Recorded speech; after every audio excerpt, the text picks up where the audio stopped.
হরে কৃষ্ণ। নমস্কার, আমি অ্যাস্ট্রোলজার সুকান্ত মান্না। এই ভিডিওয় যে সমস্ত বক্তব্য রাখা হবে সেটি বৃশ্চিক রাশি অথবা বৃশ্চিক লগ্নের জন্য। তাই আপনি যদি বৃশ্চিক রাশি অথবা বৃশ্চিক লগ্নের হয়ে থাকেন তাহলে এই ভিডিও দেখতে পারেন, আর আপনি যদি জ্যোতিষশাস্ত্রের প্রতি আগ্রহ রাখেন তাহলেও এই ভিডিও আপনি দেখতে পারেন। বৃশ্চিক রাশি পরিস্থিতি কঠিন হতে পারে। হ্যাঁ, বৃশ্চিক রাশি অথবা লগ্নের যদি আপনি হয়ে থাকেন, কারণ 30 জুন থেকে 15ই নভেম্বর 2024 সাল এই 138 দিন শনি গ্রহ বক্রী হচ্ছে, অর্থাৎ রেট্রোগেট হচ্ছে। শনি অবস্থান করে আছে আপনার চতুর্থ স্থানে। শনি চতুর্থ স্থানের অধিপতি এবং তৃতীয় স্থানের অধিপতি। রেট্রোগেট হচ্ছে অর্থাৎ শনির গতি মন্থর হচ্ছে, যার ফলে কিছুটা পরিস্থিতি কঠিন হতে পারে। তবে এর মধ্যেও কিন্তু পজিটিভ কিছু দেখতে পাওয়া যাচ্ছে। জ্যোতিষশাস্ত্র অনুসারে যেটুকু জানা যায়, মঙ্গল গ্রহ এবং শনি গ্রহ পাপগ্রহ হিসাবে ধরা হয়ে থাকে। যখনই বক্রী হয় এদের নেগেটিভিটিটা একটু বেশি হয়ে থাকে। আর আপনারা শনির ঢাইয়ার মধ্যে আছেন, কিছু কিছু ক্ষেত্রে অবশ্যই ভালো। আপনার কাছে মনে হতে পারে নেগেটিভিটি যখন দেবে তাহলে ভালো কিসের, শনির ঢাইয়ার মধ্যে আছেন। কিন্তু একটি কথা মনে রাখবেন, আমি আলোচনা করছি অবশ্যই শনি গ্রহ যে বক্রী হচ্ছে তার ফলে। কিন্তু আপনি যখনই আপনার যে কুণ্ডলী অর্থাৎ বৃশ্চিক রাশি এবং বৃশ্চিক লগ্নের ধরে যখন আপনি গ্রাফিক্স একটি করবেন অর্থাৎ বিচার বিশ্লেষণ করবেন, সেখানে কিন্তু দেখতে পাওয়া যাচ্ছে অন্যান্য গ্রহের সাপোর্ট, অর্থাৎ একটি গ্রহ সামগ্রিক যা না ফল দিয়ে থাকে, অন্যান্য গ্রহের সামগ্রিক যে ফলাফল সেটি কিন্তু অন্যরকম হতে পারে। হ্যাঁ, দেবগুরু বৃহস্পতি আপনার সপ্তম স্থানে থাকছে, যদিও স্থান হিসাবে খুব একটা দেবগুরু বৃহস্পতি কমফোর্টেবল না হলেও খুব একটা কিন্তু খারাপ পজিশনে দেবগুরু বৃহস্পতি নেই ঘর হিসাবে, কিন্তু আপনার সপ্তম স্থানে বিষ্ণু ঘরে অবস্থান করে আছে। অর্থাৎ সমস্যা যাই হোক না কেন সেখান থেকে আপনি কিন্তু পরিত্রাণ পাচ্ছেন, সেটি বলা যেতে পারে। যাই হোক, এই সময়কালের মধ্যে 138 দিন কোন কোন ক্ষেত্রে ভালো বা কোন কোন ক্ষেত্রে একটু সতর্কতা অবলম্বন করতে হবে, যেহেতু একটু পরিস্থিতি কঠিন হতে পারে। আপনারা যাহাই কর্মের মধ্যে থাকুন না কেন একটু দ্বিধাগ্রস্তের মধ্যে থাকবেন। কাজটা আদৌ হবে কি না হবে একটি দ্বিধাগ্রস্তর মধ্যে থাকবেন। তবে এর মধ্যে সুখবর হলো, আপনারা যারা সোশ্যাল মিডিয়ায় অনলাইনে আসতে চাইছেন, নতুন করে শুরু করবেন ভাবছেন, যথেষ্ট ভালো।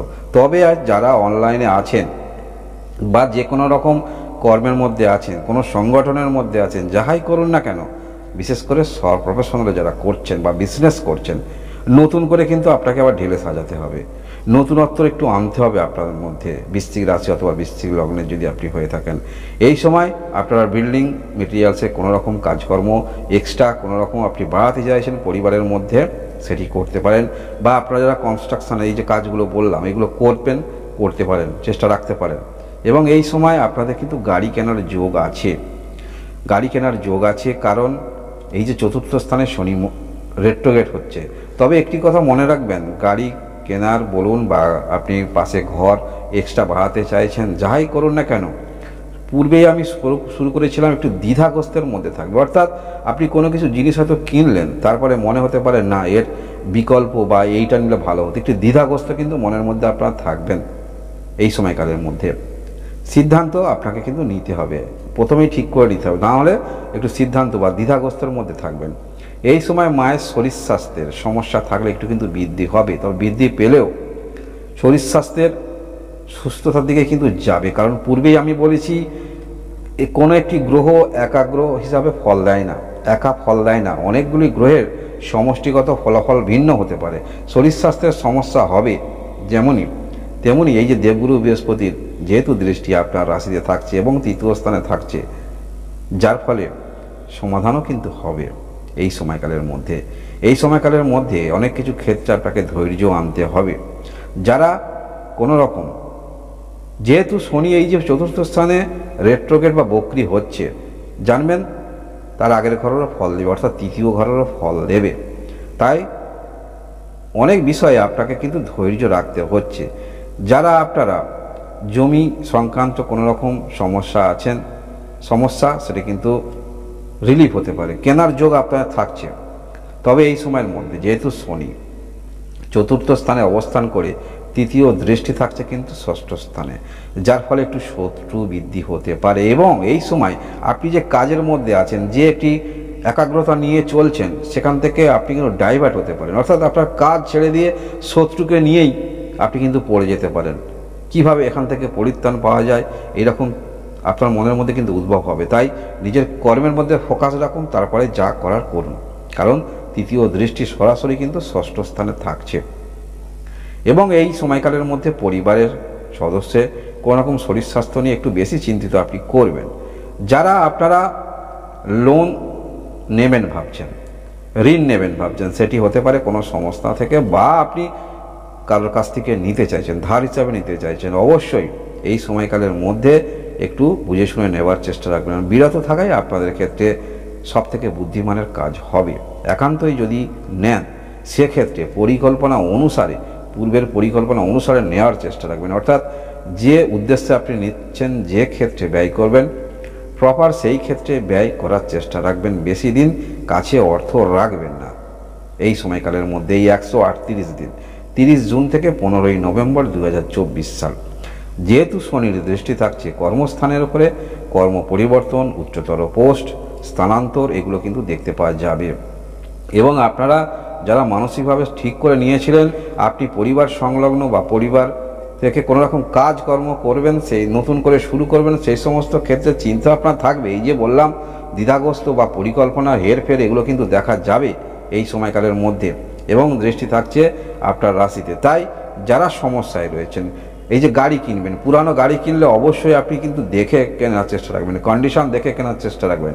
আর নতুন গাড়ি কিনলে অবশ্যই আপনি দেখে নেবেন কোনটা নেবেন, কারণ নেবার পরে কিন্তু আপনার মধ্যে মনে হতে পারে না এটি ভালো হয়নি, অন্য এটির ব্র্যান্ড নিলে ভালো হতো বা এরকম কোয়ালিটি নিলে ভালো হতো, যে কোনো বিষয় পারিবারিক দিক থেকে। এবং এই সময় মাঙ্গলিক কাজ যারা করবেন অবশ্যই আপনারা যাহাই মাঙ্গলিক কাজ করুন না কেন, যেহেতু বিবাহর দিক থেকে পরিবারের সদস্যের সেখানে অনেকটা কিন্তু নির্ভর করছে পরবর্তী জীবন। তাই আপনারা বুঝে শুনে সম্বন্ধ করার চেষ্টা রাখবেন এই সময়কালের মধ্যে। এই যে চতুর্থ স্থানে শনি অবস্থান করে একটি দৃষ্টি থাকছে কিন্তু আপনার রাশিতে, যার ফলে পারিবারিক বিষয়ে ফ্যামিলি রিলেটেড কোনো রকম সমস্যা নিয়ে যারা চলছেন বা পূর্বে এই রকম মাঙ্গলিক আপনারা শুভ কাজ করেছিলেন, কোনো রকম সমস্যা নিয়ে রয়েছেন, সেই নিয়ে যথেষ্ট চিন্তা মনের মধ্যে থাকবে। কিভাবে এখান থেকে পরিত্রাণ পাওয়া যায় বা পরবর্তী কী সিদ্ধান্ত নেওয়া যায় এরকম চিন্তা মনের মধ্যে থাকবে যদি আপনি বৃশ্চিক রাশি অথবা বৃশ্চিক লগ্নের হয়ে থাকেন। এই 138 দিন শনি যে রেট্রোগেট থাকবে, অর্থাৎ বক্রি থাকছে, তো গতিটা মন্থর হচ্ছে, যার ফলে অনেক কিছু ক্ষেত্রে আপনাকে সিদ্ধান্ত বুঝে শুনে নিতে হবে এবং অনেক কিছু ক্ষেত্রে অবশ্যই ভালো। তবে আপনি যাহাই কর্মের মধ্যে থাকুন না কেন নতুন করে আপনাকে ঢেলে সাজাতে হবে, নতুন করে কিছু চিন্তা আপনার মনের মধ্যে আনতে হবে। সেই রকম পুরানো পদ্ধতি যদি মেনে অবলম্বন করে আপনি চলেন তাহলে কিন্তু বাস্তবিক ক্ষেত্রে যে লেভেলে আপনি যেতে চাইছেন, যে ক্ষেত্রে আপনি পৌঁছতে চাইছেন সেখানে কিন্তু কিছুটা বাধার সম্মুখীন আপনি হবেন। তবে এত কিছু সত্ত্বেও, যেহেতু পূর্বেই আমি বলেছি শনি গ্রহ মঙ্গল গ্রহ প্রাপক গ্রহ, যার ফলে একটু নেগেটিভিটি বেশি দেখতে পাওয়া যায়। তবে এর মধ্যেও আমি আবারও একটি কথা বলেছি, সেটিও মনে রাখবেন, কারণ সামগ্রিক যখন আপনাদের রাশিকুণ্ডলী বিচার করা হবে তার জন্য মাসভিত্তিক রাশিফল দেখবেন, সেখানে কোন মাসে আপনাদের ভালো বা কোন মাসে একটু সতর্কতা অবলম্বন করতে হবে, সেই হিসাবে চলবেন। অবশ্যই আপনারা কিন্তু ভালো ফল পেতে পারেন, কারণ সামগ্রিক যখন বিচার করা হবে দেবগুরু বৃহস্পতি ভালো পজিশনে আছে, সেখান থেকে তো কিছুতে আপনারা সুফল পাবেন। যদি আপনার পার্সোনাল জন্মকুণ্ডলীতে দেবগুরু ভালো অবস্থানে থাকে তাহলে অনেকটা কিন্তু নেগেটিভিটি আপনার মধ্যে কিন্তু থাকবে না, মানসিক দিক থেকে শীতাবস্থা বজায় থাকবে, অনেকটা পজিটিভ এনার্জি নিয়ে কাজের মধ্যে আপনি অগ্রগতি রাখতে পারবেন। এবং যে কোনো ক্ষেত্রে আপনি চেষ্টা রাখবেন অবশ্যই কোনো হিতৈষী বা আপনার এই যে গ্রহের সাপোর্ট, তখন দেবগুরু বৃহস্পতি ভালো আপনাকে সাপোর্ট করতে পারে শনির ঢাইয়ার মধ্যে থাকা সত্ত্বেও, বৃশ্চিক রাশি অথবা বৃশ্চিক লগ্নে যদি আপনি হয়ে থাকেন। আপনারা সবাই সুস্থ থাকুন, ভালো থাকুন, ধন্যবাদ।